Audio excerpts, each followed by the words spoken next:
NDA में seat बंटवारे को लेकर चर्चा और इक्वेशंस या यूं कहें कि फॉर्मूला पर लंबे समय से पिछले कुछ लंबे समय से बातचीत हो रही है। अभी तक हालांकि औपचारिक स्थिति सीट बंटवारे को लेकर क्या है वो सामने नहीं आ पाई है, लेकिन अब कह रहे हैं कि भाई ये सब कुछ तय हो चुका है। क्या इस पर कुछ क्लैरिटी मिल पाई अभी? क्या देखिए, जो खबरें छन करके बाहर आ रही हैं, अगर हम उस पर ध्यान दें तो ये बात बहुत साफ दिखाई पड़ता है कि 100 से ज़्यादा सीटों पर जेडीयू और बीजेपी जी लड़ेंगी। तो 100 से ज़्यादा सीट का मतलब यह है, कहा जा रहा है 105 सीट हो सकता है जेडीयू का और 103 102 सीट हो सकता है बीजेपी का। जी तो ये समझिए कि ठीक है, 100 से ज़्यादा सीट पर दोनों लड़ रही हैं, लेकिन जेडीयू का सिंबॉलिकली 1 2 3 सीट ज़्यादा हो सकती हैं, बीजेपी की कम होंगी। बिहार विधानसभा में जेडीयू बड़े भाई की भूमिका में होगी, यही मकसद होगा सिंबॉलिकली पूरा करने का। जी लेकिन जहाँ तक इस पूरी खबर में एक बहुत महत्वपूर्ण बात जो है वो ये है कि एलजेपीआर को 20 से ज़्यादा सीटें नहीं मिल रही। एलजेपीआर अगर बहुत ज़्यादा ना नुकुर करती है, मतलब चिराग पासवान की पार्टी करती है जी तो उसको 2 सीटें और मिल सकती हैं। मतलब 20 से 22 सीट आप लगा लीजिए किनको मिलेगा, तो चिराग पासवान को। जहाँ तक सवाल है 108 208 205 से लेकर के 208 सीटें जी जेडीयू और बीजेपी के बीच में बटेंगी। तो अगर हम 208 लेते हैं और 20 सीट चिराग पासवान का लेते हैं तो कितना बचा? 228 जी और टोटल कितनी सीटें हैं? 243। तो 15 सीटों का बंटवारा जीतन राम मांझी और उपेंद्र कुशवाहा में होगा।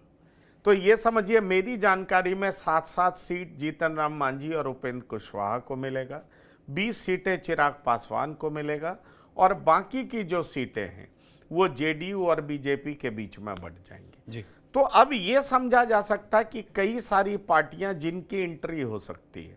मेरी जानकारी में ओम प्रकाश राजभर भी बिहार से चुनाव लड़ने जा रहे हैं, उनकी पार्टी भी सुहेलदेव समाज पार्टी भी बिहार से चुनाव लड़ेगी। जी तो उसको बीजेपी अपने कोटे से मैदान में उतारेगी, ये संभावना है।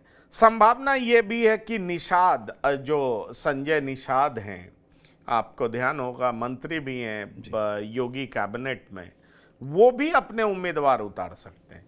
तो क्या उनको भी बीजेपी अकोमोडेट करेगी? दरअसल माना यह जा रहा है कि मुकेश साहनी को काउंटर करने के लिए संजय निषाद को उतारा जा सकता है, वो अपने उम्मीदवार उतार सकते हैं। जी तो इस तरह की लड़ाई आपको देखने को मिलेगी। पर इस पूरी कहानी में अगर एक बेहद दिलचस्प पहलू है तो वो ये है कि चिराग पासवान को 20 सीटें मिलने जा रही हैं। तो क्या मतलब समझा जाए कि चिराग पासवान जो कि 40 सीट की डिमांड कर रहे थे, कहा जा रहा था 30 से कम पे मानेंगे नहीं। अब जो खबरें बाहर आ रही है उसके हिसाब से एनडीए उनको 20 सीट से ज़्यादा ऑफर करने नहीं जा रही है जी और लाख चिराग नाराज होते हैं तो 2 सीट और बढ़ा करके दिया जा सकता है, कुल मिलाकर के 22 सीटें होंगी। तो अब इस बात को समझा जा सकता है कि एनडीए जिसमें 5 पार्टियां हैं, एक बीजेपी, दूसरी जेडीयू, जी उसके बाद एलजेपीआर चिराग पासवान की पार्टी और फिर 2 पार्टी जीतन राम मांझी हिंदुस्तानी आवाम मोर्चा और फिर उपेंद्र कुशवाहा की पार्टी। अब सवाल उठता है, इन पांचों में जिस तरीके से सीटों का बंटवारा होगा उसकी चर्चा हमने आपके साथ कर दी। अगर ओम प्रकाश राजभर को भी एंट्री बिहार में मिलता है तो बीजेपी अपने कोटे से उनको सीट आवंटित करेगी, ये भी हमने बता दिया। संजय निषाद भी अगर चुनाव लड़ने आते हैं और बीजेपी उनको अकोमोडेट करती है, क्योंकि संजय निषाद को इसलिए उतारा जा सकता है कि मुकेश साहनी को कैसे काउंटर किया जाए, तो उनको सीटें कितनी मिलेंगी ये देखना दिलचस्प होगा।